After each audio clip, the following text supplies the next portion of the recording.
সিরাজগঞ্জের বেলকুচি উপজেলার তামাই গ্রামে বিলে মাছ করে জীবিকা নির্বাহ করছে অসংখ্য পরিবার। কিন্তু অবৈধ কারখানার বিষাক্ত বর্জ্যে একের পর এক মাছ মারা যাচ্ছে। এতে একদিকে যেমন ক্ষতিগ্রস্ত হচ্ছেন স্থানীয় কৃষকরা, অন্যদিকে হুমকির মুখে পড়েছে পরিবেশ ও জীববৈচিত্র্য। রফিকুল ইসলামের তথ্য ও ভিডিও চিত্রে দেখুন বিস্তারিত।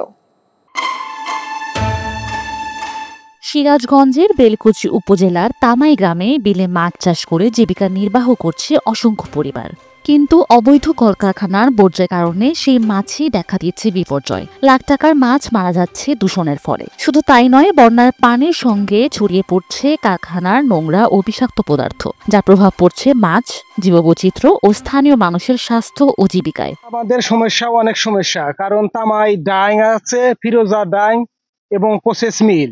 এর কারণে আমাদের কৃষি জমি ভালো করে আবাদ হয় না, বুঝছেন। এবং অনেক ডাইং আছে, ফিরোজা ডাইং, প্রসেস মিল, এবং এই পানির কারণে আমাদের মনে করেন অনেক সমস্যা। কারণ ধানও ভালো হয় না, এবং এই পানি এসে ধানও আপনার নষ্ট হয়ে যায়। আমাদের এই এলাকায় খুব ভালো ধান হয়েছে আগে।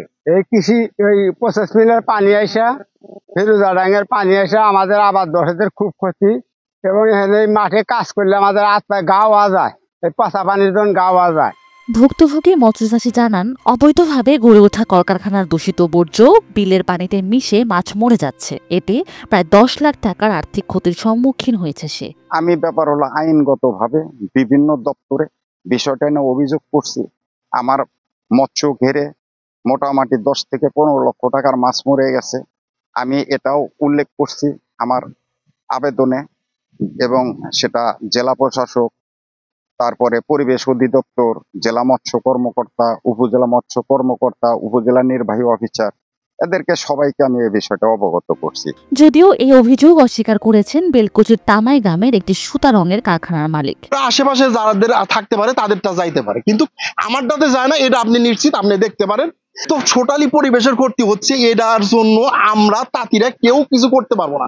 কারণ আমাদের যে প্রবৃদ্ধি, কাজের পরে যে উপবৃত্তিটা হয়, এটা নিয়ে ছেলে মেয়ে নিয়ে ডাইল ভাত খায়া শেষ। এখন বর্তমানে যে অবস্থা চলছে, তাদের সরকারি সহায়তা ছাড়া আপনি ইটিভির প্ল্যান বলেন আর যেই প্ল্যানই বলেন, এটা পরিবেশের মাধ্যমে আমরা যাইতে পারবো না। আমাদের মনে প্রাণে আসা আমরা পরিবেশের মধ্যে থাকি। কারণ আমি নিজেও সরাসরি পানি খাই না, আমি সরাসরি ফিল্টারের পানি খাই। কয়জন খাইতে পারবে? এটা তো আমি অনুতপ্ত। কিন্তু আমি চাচ্ছি যে আপনারা ইটিভি প্ল্যান করেন, কিন্তু আমার সম্ভব না। আমি পাবলিক, আমি পাবলিক।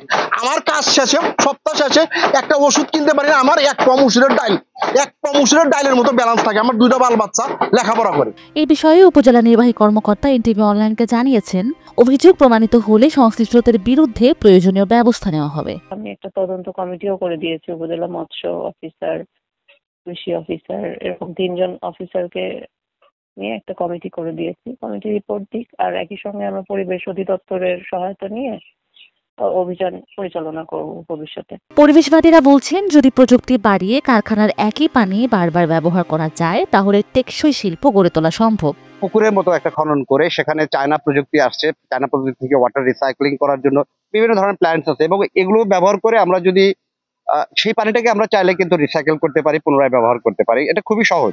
অবৈধভাবে বর্জ্য ফেলা বন্ধ না হলে টেকসই উন্নয়নের স্বপ্ন শেষ পর্যন্ত ধ্বংস করে দেবে প্রকৃতি ও প্রাণ বৈচিত্র্যকে। তাই দ্রুত সমস্যা সমাধান চান স্থানীয় মানুষ।